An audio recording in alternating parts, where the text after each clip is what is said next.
The key learning objective for today is to learn the basics of patient engagement and patient-oriented research, and the multiple roles that patient partners can have in health research. But we will mainly focus on a practical example, which is the Connect research project that we conducted in the Maritimes since we started into 2017, and with Louise as a patient partners, and with Aaron Buma, which is in the audience and join us today, which is great. How you Uh, doing?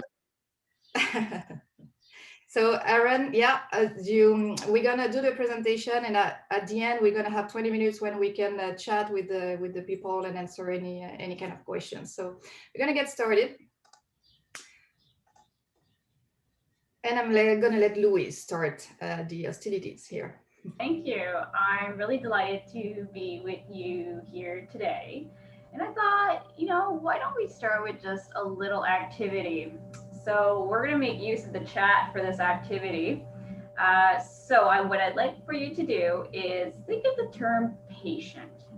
And what's the first word that comes to mind when you think of that word? So we'll give it like 20 seconds or so. So drop your word.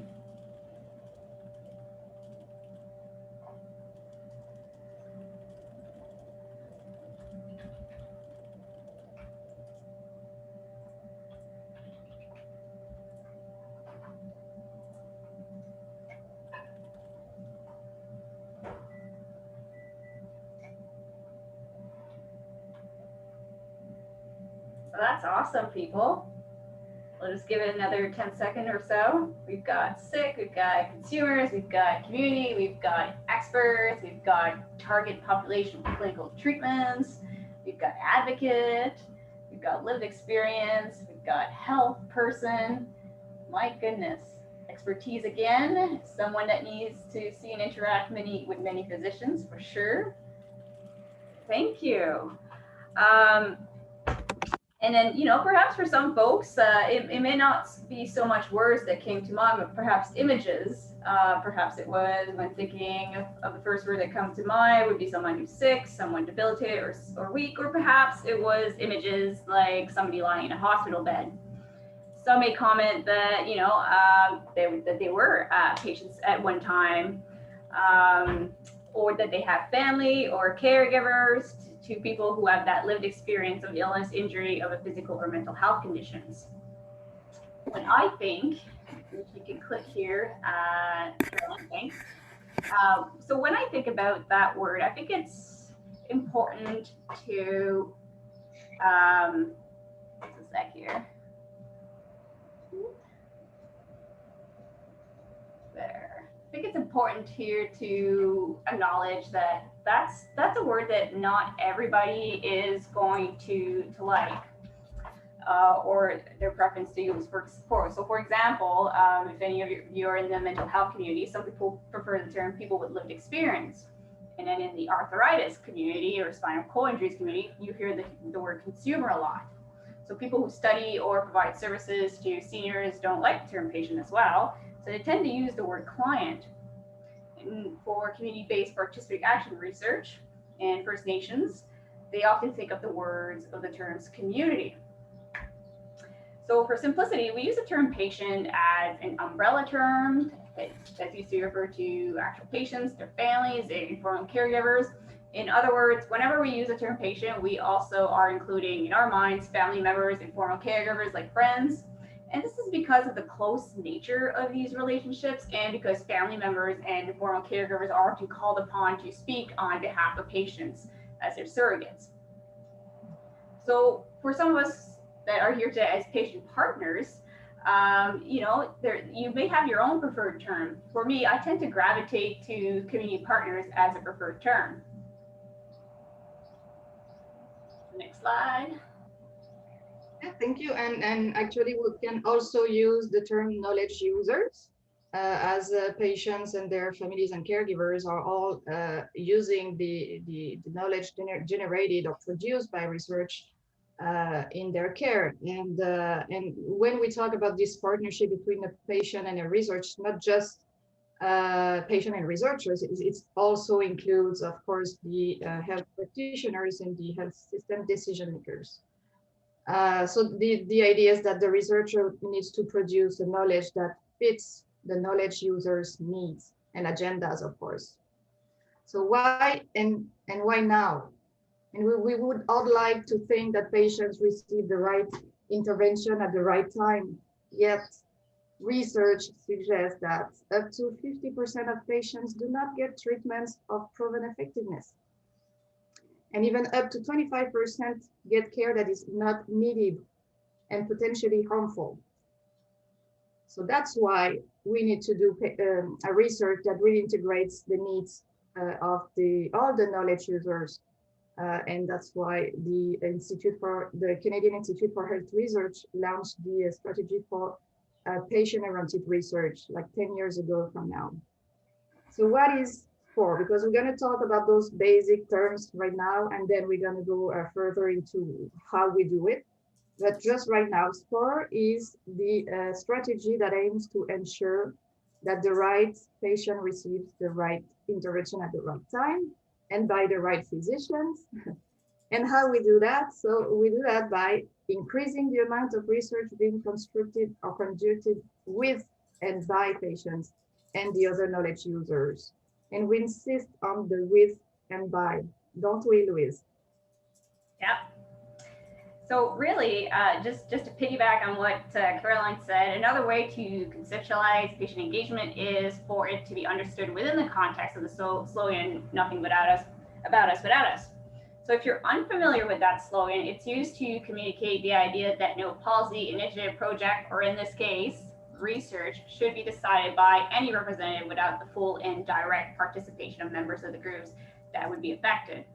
So this slogan has emerged from the disability community, but it also has been used by other disempowered groups to set the terms for researchers, policymakers, decision makers that are outside of their own communities for appropriate levels of participation on the basis of proper human respect and care. So next slide. So whether term nothing about us without us or patient-partner partnerships, the value is placed on experiential knowledge. So when I say experiential knowledge, what I mean is the contextual knowledge on the scientific evidence. So really, in all, this is the proposed solutions. It's a new partnership that includes these groups. It's also important in all of this to ensure that the concept of knowledge user is understood. So a knowledge user in this case is a person who uses the knowledge created by research for making decisions.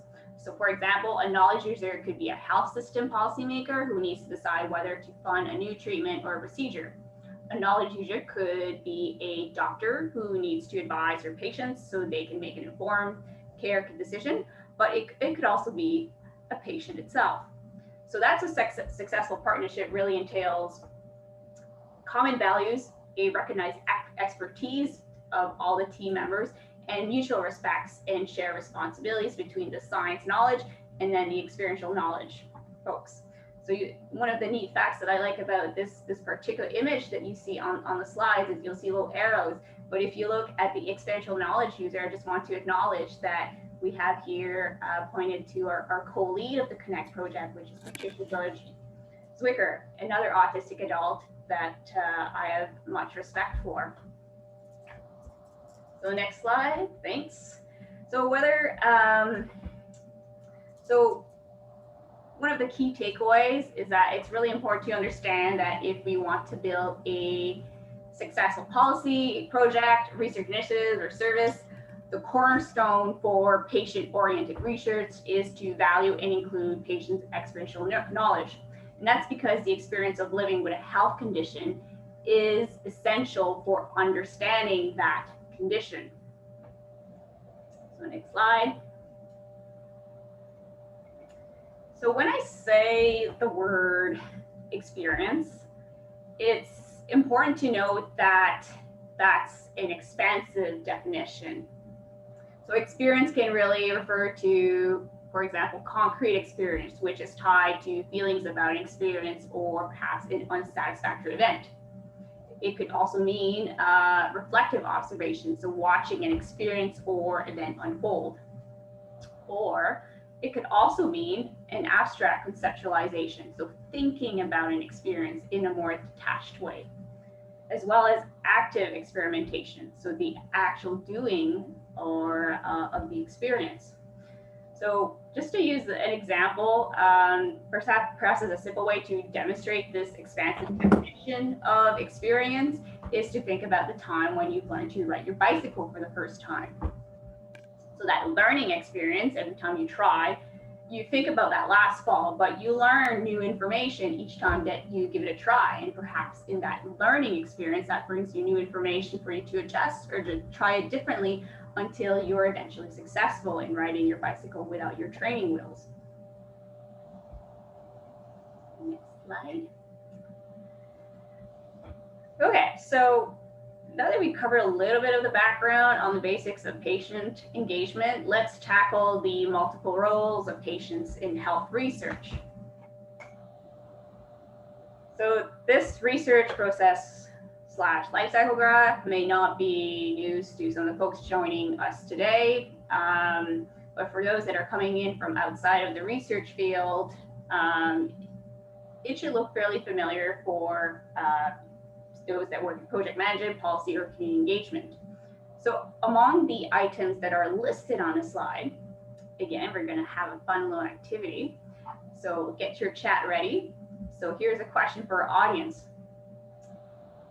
So which of these different steps in the research life cycle do you engage in the process?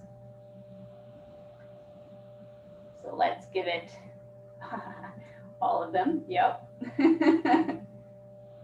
all. You guys are too good. We don't have a challenge here. Yeah, well, it's pretty consistent, right?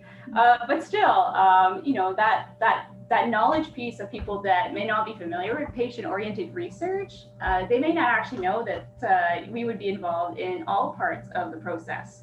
So what's really neat about what we're going to see today is that Cavo and I will provide you with a case study where we demonstrate the various ways in which patient partners were engaged throughout the life cycle. So let's move on. So in partnering, you need to be clear about the roles and responsibilities. So related to this, you need to be clear about who makes decisions and how they're made. So the language you use to describe these levels of decision-making authority is really important. So we often talked about empowering people and working collaboratively, especially in some corporate environments. But what does that really mean? So the International Association for Public Participation developed this spectrum as a way of helping groups to define the public's role in processes aimed at decision-making. So the same concepts are conceptualized as a spectrum rather than as a ladder with levels.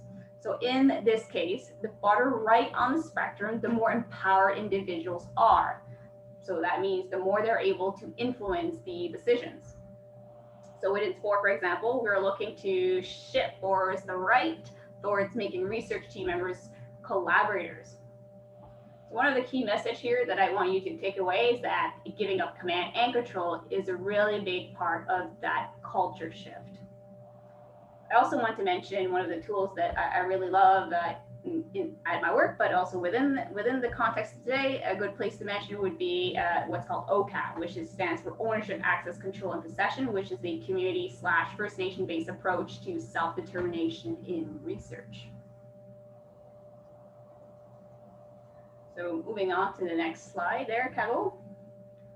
Yeah, just a little thing. For those who were wondering, inform is not a part of an engagement.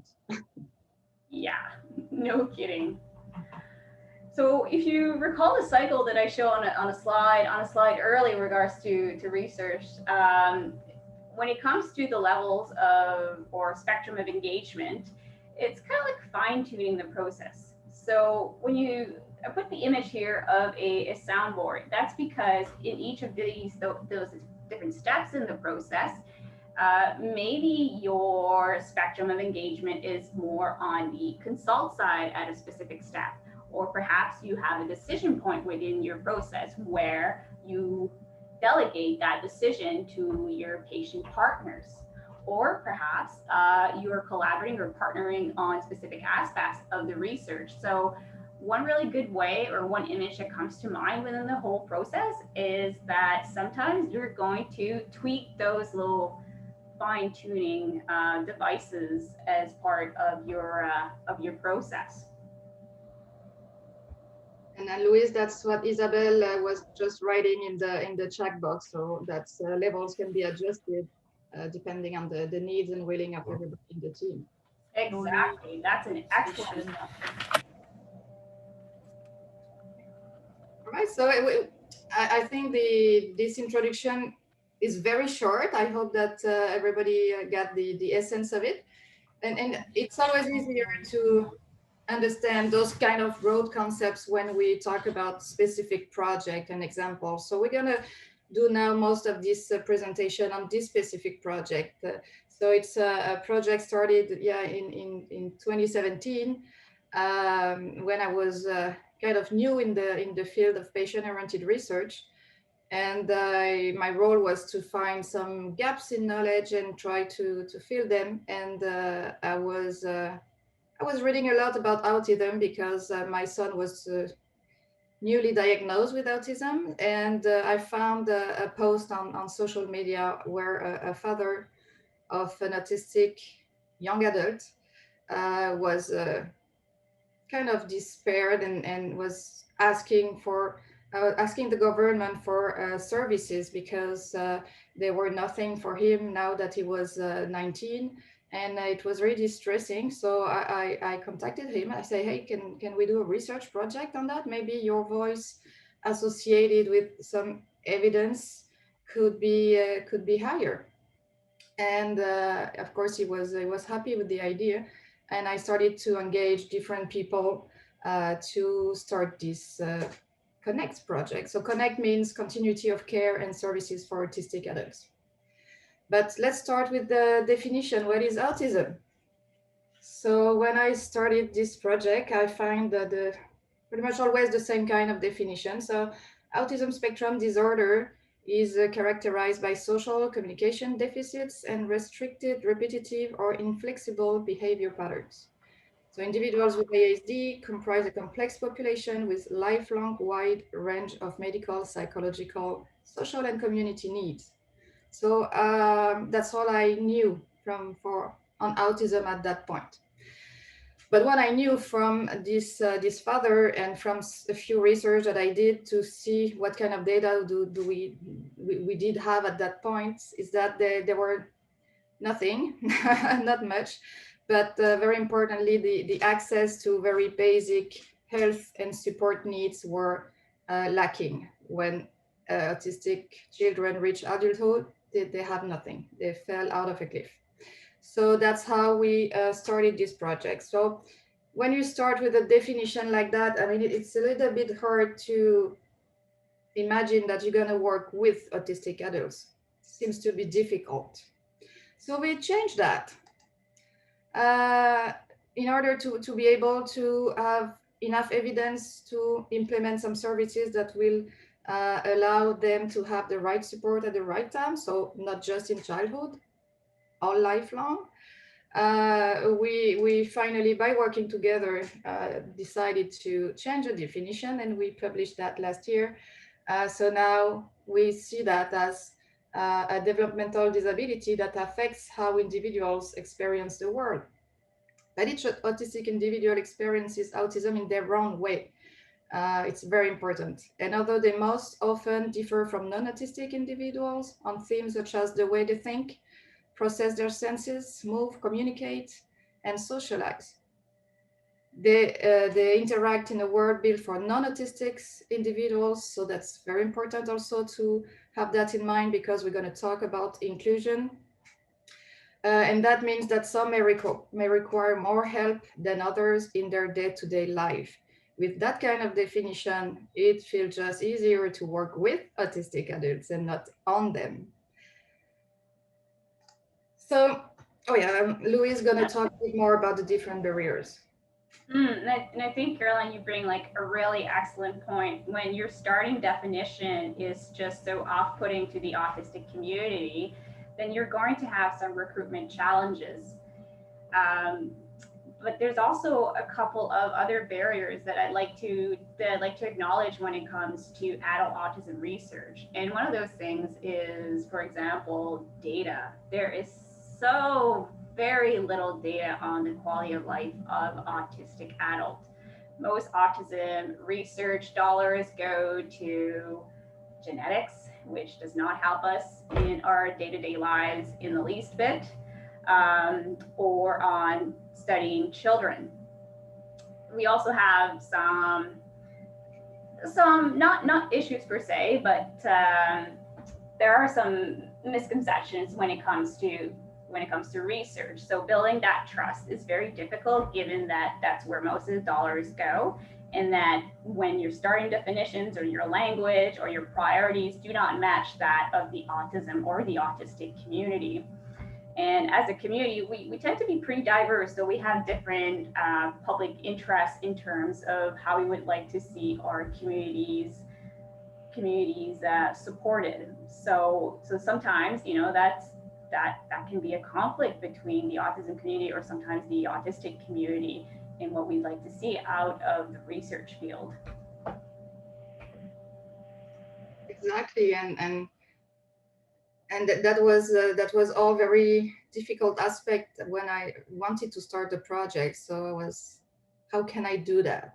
So of course, the patient-oriented approach seems the most appropriate approach, because first, I didn't have experience in autism research. I was working on cancer in cellular physiology, so I was far from it. And to not have autistic adults on the team would mean that they already distrust research. So how could they implement the data in their day-to-day life? So it was important to have them on board, and also the other knowledge users, because you need to have the decision makers, the ones that are able to implement services. So they needed to be there. So we had all that large group from the beginning, and I was more acting as a knowledge broker and methodologist. I mean, I was on the research piece and making the links between the people. And then, I mean, it was like a wheel. We were all just working together, and we just finalized the project objectives and design. And we started from there. So it was not easy. I have to tell, the beginning was complicated because we had a serious balance power bad trip to have a lot of different people around the same table. Some researchers didn't want to trust or to listen to autistic adults or families there. At one point, I had to make some big decisions, and I just to recalibrate this power balance, I just asked one of the autistic adults there, the only one that stayed actually at the beginning of the project, because all the other left because of this bad kind of relationships. And I asked her to be co-lead of the project. So, and she accepted. So that's Patricia that we've seen on the picture earlier. Patricia George Swicker. So she started to be co-lead, and then it was better, it was easier, and we were able to actually work together and do great things. So I just want to show you, so that's again the research cycle. I want to show you all around this cycle where they were involved, more or less sometimes. I mean, that's the fine-tuning process you were talking about, Louise. And but first of all, I want to show you a little video, just so less than 2 minutes, with Patricia and my son Louis, to promote the survey that we co-designed. Just, it's cute.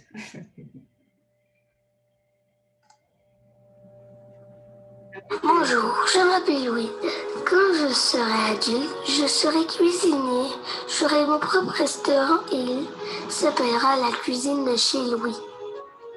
Je servirai le petit déjeuner, le dîner et le souper. Quand mon restaurant sera fermé, j'irai avec ma moto voir mes amis pendant les vacances, j'irai avec ma voiture faire du camping ou alors j'irai en France ou en Chine. J'ai hâte d'être un adulte. Hello, my name is Patricia. I'm 48 years old. Like Louis, I am also autistic. And like Louis, I had great dreams when I was 8 years old. Go to university, have a job that I like, travel, to be happy. Unfortunately, because autism has always been so misunderstood, and the isolation in which I found myself, I have anxiety that prevents me from doing things I want to do. I tried to understand all these norms that govern the outside world and to adapt to it like everyone else. But where is the support I need to live the best life I can? There's hope at the end of the tunnel. A research initiative is underway to answer this question. The project will bring together experts in autism in the Maritimes and focus on our needs as adults. Through an extensive survey, the project will identify the services available, how they are available, and what services are missing in order to propose support improvements for autistic adults and our families. The Connect Project survey is important. It is time to express ourselves and make ourselves heard. So fill it out online, on paper, or by telephone. Or a close caregiver can help you fill it out or fill it out for you. As a co-leader of the project, I can bring the voice of an adult autistic to the project, but that is not enough. By mobilizing and responding massively to the survey, we adults on the autism spectrum can change the trajectory of our future and that of Louise and all autistic children. Imagine a world where everything becomes possible. So that gives you a bit an overview of how and what was the goal of the project with this survey. And I also want to mention that this video was done like in less than 2 weeks. We just dropped the scenario and the scripts, and then I went to Halifax, and Patricia did her recording, and we put it together. So it's not that complicated and that long to work with people, because I know some researchers sometimes are reluctant because it takes too much time, too much money, and that's free, that's Powtoon. But it was probably the only way to get a few respondents to our survey, because just sending a survey through the classic social media would not have worked as well as a video with colors and meaning. So that was a good first, I think, knowledge transfer product already. Then we still had some struggles in different areas. So first, we had just Patricia now on the team as the autistic adults, and that was sad, because I think, and my mistake, because I was new into that and I was not clear in the roles of everybody, and some families with their older children with autism just felt that they had nothing to contribute, and it's something that I wouldn't do now. But now I know that when you start a project engaging citizens, you really need to have clear expectations, roles, and think about a lot of or anything that can happen during the course of the project. I mean, everybody needs to know how it works, what is research, and what can happen, and how we're going to find solutions together, how we make decisions together. Anyway, there's a lot of things going into my head right now because I know what I'm talking about, but we don't have time to go into too much details. What we did when we saw that we didn't have a lot of respondents to the survey, we decided to increase this awareness among the public around autism in adulthood. And we did also do a workshop. So we did two things. I'm going to show you just this picture here. We started with a knowledge sharing workshop with it was like a very large expansion of the team. So all the knowledge users were there. They were invited from across the Maritimes, and autistic adults and their families. And we presented the preliminary results of the survey, but we didn't have enough respondents to have like strong evidence. But we wanted to start to discuss those results, how they were interpreted, what was missing, and so on. So it was a way for the knowledge users to say, oh, okay, maybe this question is not well asked, and we would need that information, but in another way, or we need something more. But it was something to make sure that when they would have the full data, they could use it for their own practice, their own work. And we did the summit, and that's where things started to get interesting. And I'm gonna let Louise finish the presentation of this project because she arrived at that point. Thank you, Caroline. Like Caroline said, my journey with Connect starts with the Autistic Adult Summit in November 2017, where we had more than 100 participants that gathered to share their experiences and discuss ways to support autistic adults in a region. It was an exceptional gathering for the autistic community in the Maritimes. So the summit included presentations from national, even international experts in the field of autism, and a panel of autistic adults, which I was part of, shared our personal experiences accessing care and support systems in the different provinces of our community. So this is when Caro asked whether I wanted to be one of the patient partners, and that was for me a very easy decision. So following the summit, I felt a really great sense of community. I got to meet other autistic people. I got to meet families and experts that really cared about the quality of life of autistic adults in our regions. And it made me really hopeful and to be given the opportunity to continue to contribute my lived experience in the research project. And that was quite welcome by me to continue those connections and to hopefully have an impact for my community. So after the summit, it really did help in terms of recruiting more participants to the survey that Caroline talked about earlier. As part of that research cycle, once the data is in, we had a interpreting the data workshop where we brought autistic adults, parents, and then the researchers. And I know I have a couple colleagues here from the project management community online, but you'll recognize some of these tools when I say we've used empathy mats as well as personas, which are human-centered methods to understand quantitative data. So that gives life to the data. It gets to connect, now that we have the what from the quantitative data, to understanding the why of that data. So that deeper dive was what led to interpreting the and getting some feedback as to the actual data. One of my highlights, if you can switch slides there, Caroline, was, hey, we keep making videos. But we did get together, and I forget exactly what the timeline of that was, but I think sometime in 2019 when we still had some snow. But one of the things that was the highlight of my journey with Connect and that feeling of being very empowered was to share and disseminate some of that data that we collected as part of the Connect project. So I'd love to be able to share a little bit of what that looks like. So Caroline, if you could play that video, please. Carolyn approached me. I was doing a talk at Autism Nova Scotia for women on the spectrum, and she walked up to me and said, "Hey, you want to be on a research project?" I'm like, "Sure, why not?"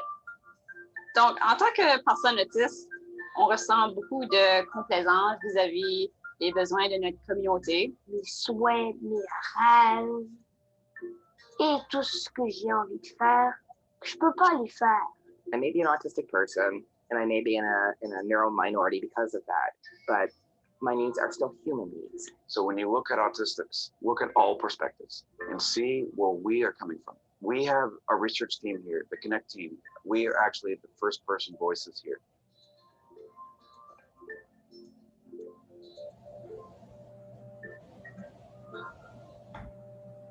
On a fait une enquête dans les Maritimes où on allait recueillir la perspective des adultes autistes, de leurs parents et des professionnels de santé et de services sociaux qui travaillent avec eux. Et maintenant, on connaît le nombre par exemple, d'adultes autistes qui ont un emploi. On connaît le nombre d'adultes autistes qui ont une vie relativement plus autonome. On connaît aussi le nombre d'adultes autistes qui ont plusieurs problèmes de santé concurrents.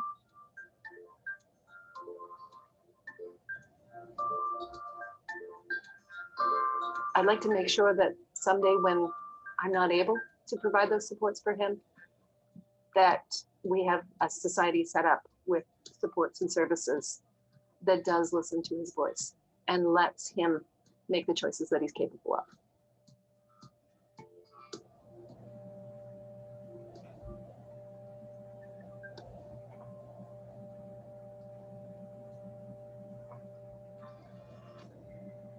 So as we see in that video, it's really interesting because we get to see some of that data that was shared in terms of our health, our autonomy, and our access to the services. So I just want to take just a slight deeper dive into what that data is. And I want also to emphasize why this is so important to our community again, is that because there is such a lack of knowledge about the quality of life of autistic adults. And for us as a community, the Connect project represents the first set of data about where we're at when it comes to supporting autistic adults and what our needs are. So for example, when it comes to health, we now know that we have a lot of physical health conditions. So about like 35% of us, for example, live with at least 2 or more. And some of us also live with mental health conditions. So 60% of us actually live with 2 or more, as an example.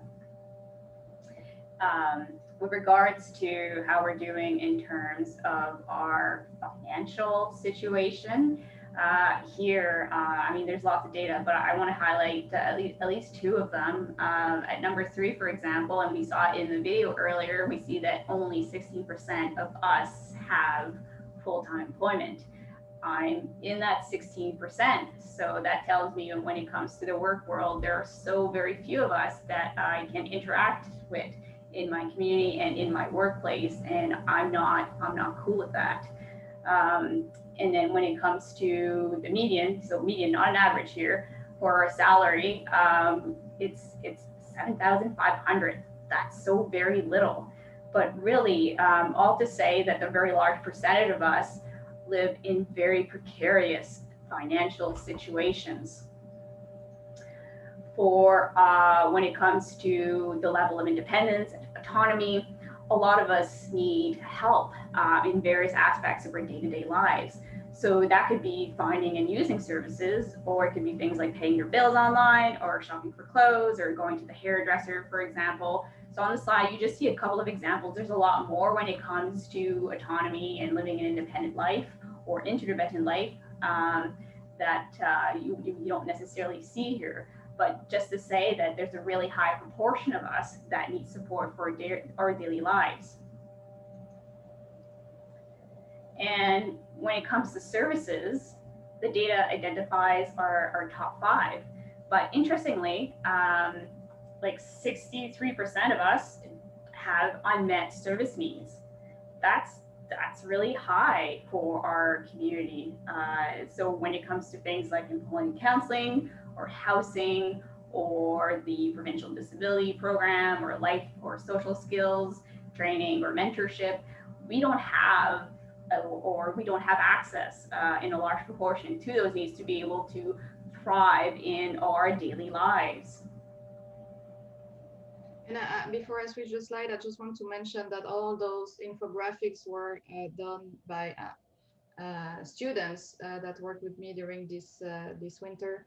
So I want to acknowledge their work there, and all the data analysis, the writing of the papers. It's all the team in Moncton. So Jeffrey Godet, Marc Robichaud, and Marie-Josée Plourde that really were instrumental in putting all that work together.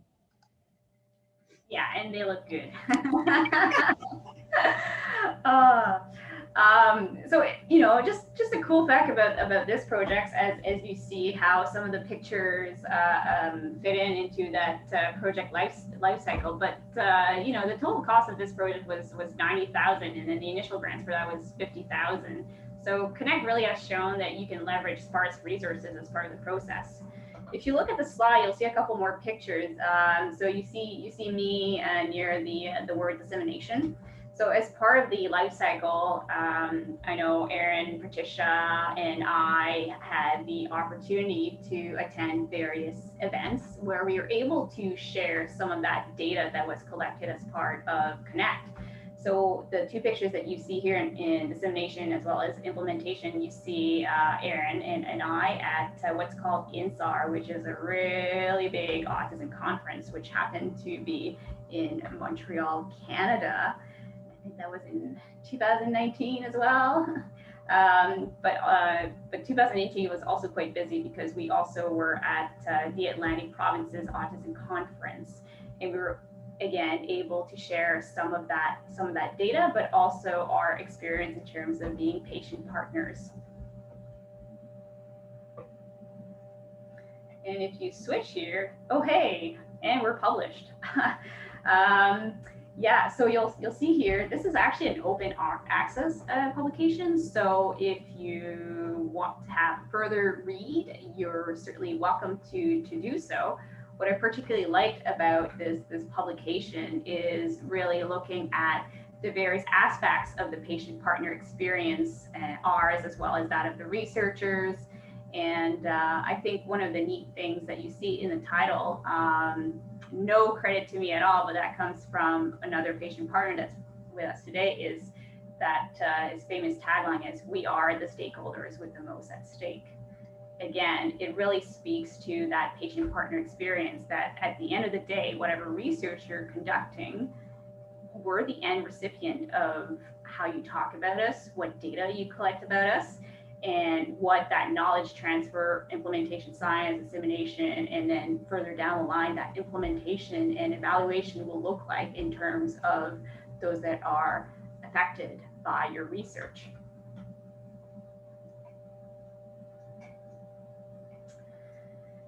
If you go to the next slide, I just want to speak a little bit about some of those increasing expectations, so of our impact as patient partners as part of this project, and some of the personal feelings as well as new challenges that we've had. So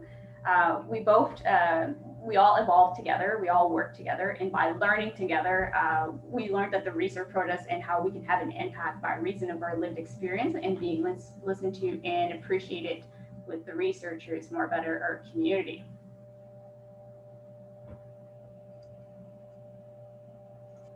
Yeah, thank you. Thank you for this presentation of the Connect project, Louise. There is so much we could talk about on this project. I can talk for hours on it, but maybe one of this learning point here is that it was not easy necessarily to always have this full inclusion in the project, because the different patient partners were having different kind of needs, and sometimes we don't know how to do things. We just don't know. So we learn. I mean, as I'm used to say now with Patricia, we were kind of joking, and she was saying that at the end of the project, she was a better researcher, and I was saying, yeah, but now I'm also a better autistic. So we learn to be in those roles and how we can do things for to make sure that everybody's comfortable and able to contribute. So there are ups and downs, but I think one of the strengths of this project for me, or one of my main personal win, is that even Luke is an adult. I think he's 24, 25 now. But he's I mean, in his head, I guess he's a kid. He's a young child, but even him contributed a lot to the project, because what he did by being there with us, or just by being himself, is that yes, we need to consider those different needs, but as his mother was saying, the goals are often the same, and it's okay if he doesn't want to be included in everything, or he can't, but we know his needs, and we want to have his voice along with Patricia, Louise, and Erin's voices too. So that was a kind of a project. I learned a lot because of this, but I think also that this project learned things for others. It has made it possible lots of different advances in the field of patient engagement and patient-oriented research. I know that it's a project that have been used as a highlight for MSSU and CRHR for a few years. So we kind of, because we did the evaluation and published this paper and research involvement and engagement, we did advance the practice of patient engagement. And also we will continue to try to make sure the data are implemented in the practice and in policies in the Maritimes. And I think that there were a lot of collateral impacts, meaning that this trust that now the autistic community from the Maritimes has towards research is something very important to make sure we continue to do research on them, with them and by them. And I think there's also some nice friendship developed over the time. And I think they're going to stay. So that's already an impact of patient engagement that is worth trying it in your project. What's next? Because when you start, you don't have much expectation, but as you see it is successful, you have more and more. So in order to make sure that the data reach its targets, we're going to do different things. So we're going to do a second autistic adult summit in the fall to make sure that we still build on this momentum and have this interest of the autism community and even the general population around issues with services for autistic adults. And so it's going to be a kind of wrap up. So we're going to have researchers from everywhere presenting their work, and we're going to show again the full now results and full data of Connect to everybody. We are building fact sheets. So Louise, Aaron, Patricia, and whoever wants to share that with their networks and politicians would be great. They have the access to that simplified infographics data and an understanding, sorry, of the difficulties they can have right now and what we can do. And also we are doing a video game because I thought that it was a nice way to reach out to a lot of people. So a very short video game that's going to go on social media where people will embody an autistic adults and travel through this journey map and understand what are the most difficult, what are the challenges, and where to find the allies. So I'm still working on that, but it's going to be, I think, a nice knowledge translation tool. And I hope it can serve other kind of project and communities as well. And finally, that's the team. That's the team without the research team, actually, because it's the only picture I could find. But yeah, thank you. I hope you have questions because we have a lot of answers. Thank you so much, Caroline and Louise. That was absolutely amazing. I feel like every time I am learning so much from you both, and thank you for just being so transparent about that process. I feel like people often are trying to figure out how to do perfect patient engagement, and the reality is that it's imperfect all the time and great things can come from it. I just want to give maybe a 3-minute break if anybody needs to run to the bathroom or grab a sip of water, and then we'll get started on the Q&A, in which we have a good chunk of time. So you can think about your questions. You can either put them in the chat box, or you can just write your name in the chat box, and then I will kind of filter through each one. And if you wanted to say it out loud, you can just turn on your mic when you just put your name in the chat box. So we'll get started just a little bit past 1.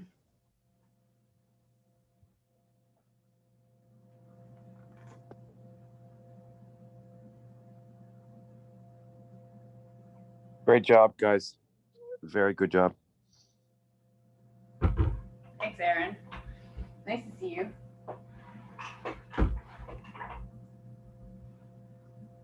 Shelley, if you don't mind bringing up that Q&A slide, I think it describes how we're going to do the Q&A a bit better than I just explained it. Certainly, yes. Thank you.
Okay, so I don't want to go on for too much longer, so everybody still has their questions in their mind. So as I said before, you can either write it in the chat box, or if you want to just put your name in the chat box and then you can put your mic on to ask your question out loud. That would be great.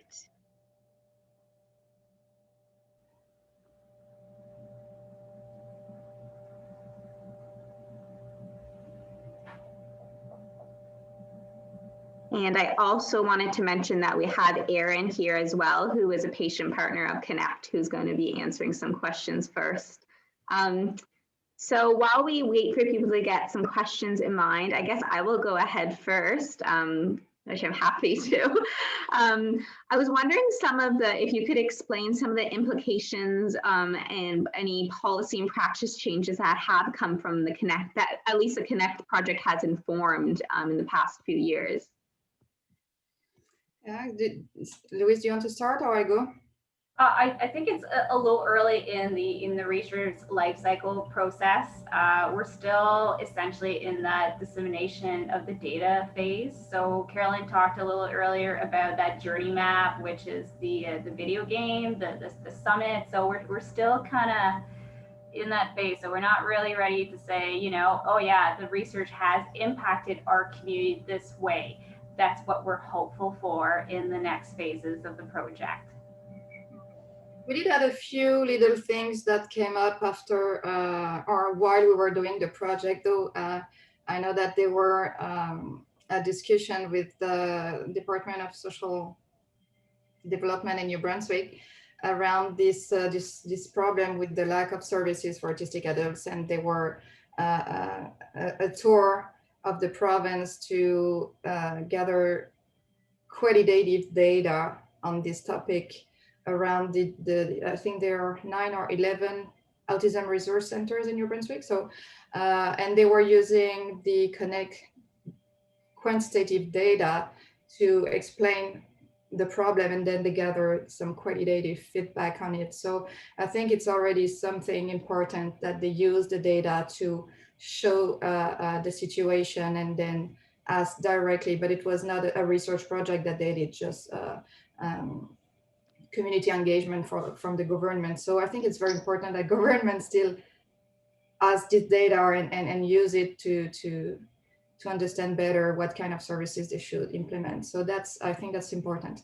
And also, I think we were doing this project while a lot of other people around Canada was starting to look at autistic adults, and they were like, because just before Connect, there was nothing outside on autistic adults. And while we were doing this project, everything just built up, and now there is a larger community working on autism in adulthood, and I think it is great. I think it's because of this project that I was invited to be at the Aging and Autism think tank in Vancouver, which is a group of 25 international leaders in autism. So that makes the Maritimes on the map. And so it's all little things, but it's hard to evaluate the implementation because we didn't thought about it before. So we don't have any tricks for that. It's amazing that there is so many of us autistics. Like being part of Connect has really even that in learning from more of my peers has, I mean, from my experiences and learning a lot more of other of my fellow neuro siblings, learning from them just their struggles and then connecting the dots, and then I'm like, you know what, that's really eye-opening. You know, we're learning data about each other, we're learning things about each other that can really help other autistic people. I mean, not two autistic people are the same or even similar. Like, I mean, every one of us is very, very different. And in being part of this project was another great extension into my life as being an autism advocate. And I came up with the slogan, "We are the stakeholders with the most at stake," because the stakeholders with the most at stake are the ones with the lived experiences. They are the ones that are living with this and that are struggling with this financially, emotionally, lack of services, and so many of us are underemployed or unemployed in the Maritimes, and we feel this, and the models that we have in our province and other provinces out here are out of date. So we're working on changing that, and this is part of that. Thank you, Aaron. And that's true. That's your sentence. The first time he said that sentence, we all say, okay, we need to have that as a title for the for the manuscript. Thank you, Aaron. I'm just going to wait to see if there's any questions. Is there anybody online who, I don't want to take all the air. I wanted to ask you both, Aaron and Louise, and as well as Caroline. Of course, we get a lot of people coming to MSSU that are starting patient engagement maybe for their first time. So it is really important to kind of know what is that advice that you would tell people from your perspective. I would love to know. Proportional representation is and important, that we're including and hearing all the voices in that's what partnership, multi-partnership engagement and it is inclusive, and it is all contribute.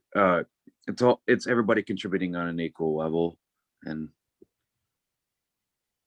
yeah, I'll add to that. The first thing that popped into my mind for anybody that's new doing patient-oriented research is really to take the time to understand what the experience of being marginalized is like for our group. So understanding those aspects in terms of policy and research and how those mesh in terms of our lived experiences. So do your research first. Often marginalized groups will have our own social linguistic ways of being, as well as expectations of how we want to be talked about, how we want to be involved. It's important to understand those things, especially if you're a researcher that's not from the community that you are researching. And I could add on that, because being both a researcher and a patient partners on other topics, I would say to new people in that adventure, don't assume anything. Don't assume that the research project is that or that. I mean, don't guess what people are thinking either. If there is anything, just ask openly. And if the whole team is open-minded, everything should be all right, but never guess anything about anybody in the team, because it just makes some conflicts and misunderstanding. So just openly discuss whatever you need to be, whenever it needs to be clarified is very important from the beginning. And to add on to that, even people like it feels like if you get it wrong or whatnot, it feels like you're judging people before really knowing the story, and it feels like a judgment call, and it kind of makes things not as it kind of creates some mistrust. And maybe Aaron and Louise, you want to answer that question from Trish? I think it's a very, very good question. I see that. That's a really good question with regards to moving to a virtual environment and how that's impacted your engagement. You know, and autistic people will all be different in terms of their experience in terms of the virtual environment or working from home. I know for me within my workplace, it's been fantastic to see the shift of seeing working from home as almost like a luxury to accommodating non-disabled people, which disabled people have been asking for a really long time. So I mean, like we continue to meet and be engaged using Zoom. One of the questions that you could be asking yourself is whether that's actually an accessible platform with the people that you work with. So for example, a lot of people with our disability also have difficulty with, you know, auditory processing. So if you include, for example, live captions or, you know, a person doing the live captions, that's just one of the accessibility features that you should be thinking about. But I mean, like anytime that you make a change, always ask the question, is how I'm engaging accessible to the people that I'm engaging with? And about that too is I know it's hard for a lot of autistics to come out of their comfort zones, and for me, I'm an extrovert, so it's I'm always trying to challenge my comfort zones in a lot of ways, in some ways, but for some of us, since the pandemic, everybody being online and whatnot, it does being online, being able to do it from home, there is advantages to that. It does. I like to get out and see people. I go mad if I don't go see people, you know, for a few days. But you know, it's like, but it does. During the pandemic, this helped tremendously. It has helped tremendously, and you're still being social and out there. So.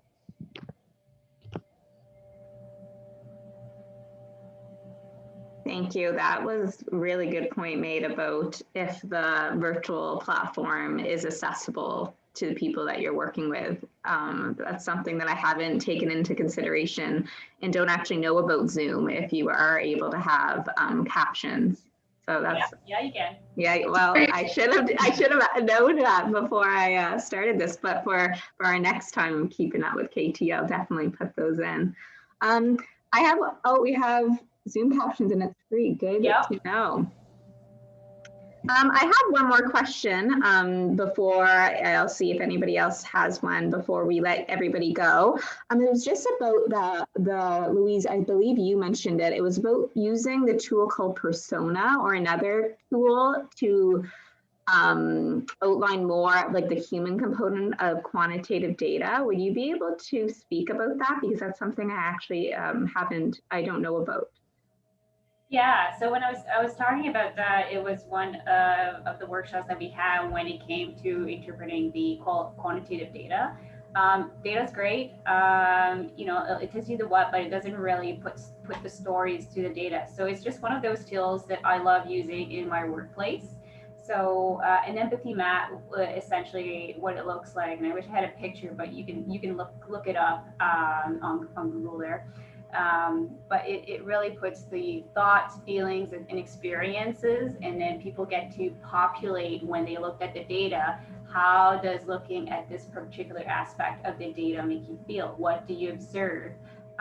what are the barriers, what are the opportunities. So it's just kind of like mapping it out in terms of giving that story or qualitative aspect to our experiences.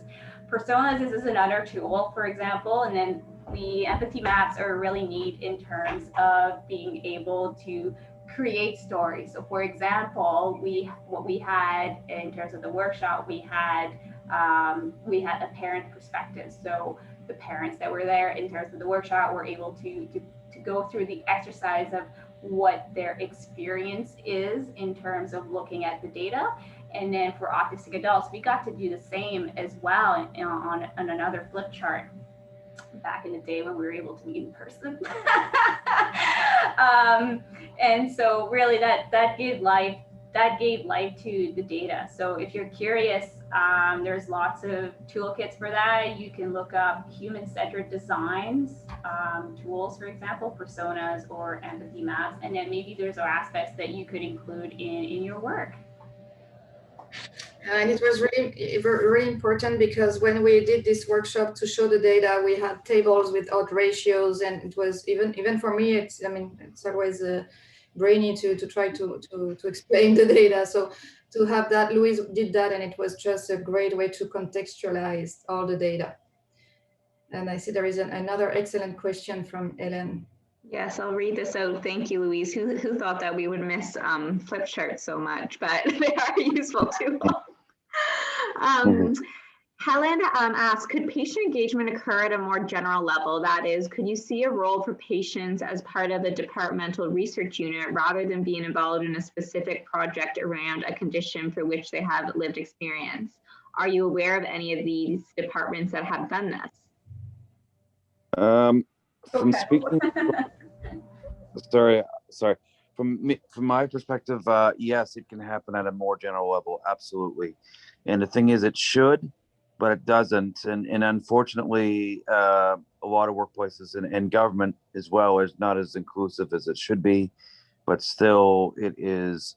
We're working on trying to change that, and including with aspects, of different projects I'm involved in, like the autism assessment project. Like we've talked about, about more inclusivity, and it's saying it is one thing, implementing it is another. You have to implement it. You have to go all in, or in the school, like in the school settings, even. But in the general, yeah, it could be more implemented. But yeah. I think, Louise, you have a lot to say about that. No, actually, I don't. I was just saying before Aaron was able to provide his answer that that's actually probably a really good question for you to answer, Caroline, in your but as we were on the committee on the MSSU Patient Partner Council, it is not a research project. It is a committee on the government structure. So you can have patient partners at any level of any organization. The higher level they are, the better. But just also on each of the layers, because they bring a lot to the specific aspect and project and activities, but also they can guide the direction of the organization or the department. So yes, absolutely. And if you need any resources on that, just don't hesitate to reach out to me. And I see that there are other questions. Yes, Isabel was just mentioning how that she works in a lab as a patient partner expert from a lived experience, help improve patient partnership throughout the work in the lab. It takes the commitment of the PI to budget for this, which I also agree, as working at MSSU for almost 3 years, even as a unit dedicated to patient-oriented research, it definitely takes time and a commitment to budget out that work to make it happen. So it's definitely something that can't just be done off the side of the desk, but a lot of work and thought process has to go into it. Yeah. Well, great. Well, thank you guys so much. If you have any other comments that you want to say before we sign off, please do so. And I also want to thank Aaron for being able to stay on the call to answer some questions. This whole presentation, as well as the Q&A, has been recorded, so it will be put up on our MSSU website as well as the other ones that are there in a few days once we get everything saved. Thank you very much, Julia, again for the invitation. That's great. Thank you very much for joining us today. I hope you learned something really cool. This is awesome. It's great. Glad to be part of this, and I'm hoping that everybody enjoy themselves. And yeah, sorry to interrupt, Louise. I didn't mean to. You were going to answer. No worries there, and I'm happy you're here. I'm happy to see you guys. Happy to see you, Louise, and Carolyn. We need to talk soon. Good to see everybody. Okay. Thank you all so much. We're getting a lot of thank yous in the chat, as I'm sure you see. Everybody have a great day. I'm sure that built up an appetite now. Awesome. Logging off then. Logging off. Bye. Thank you so much. Bye-bye.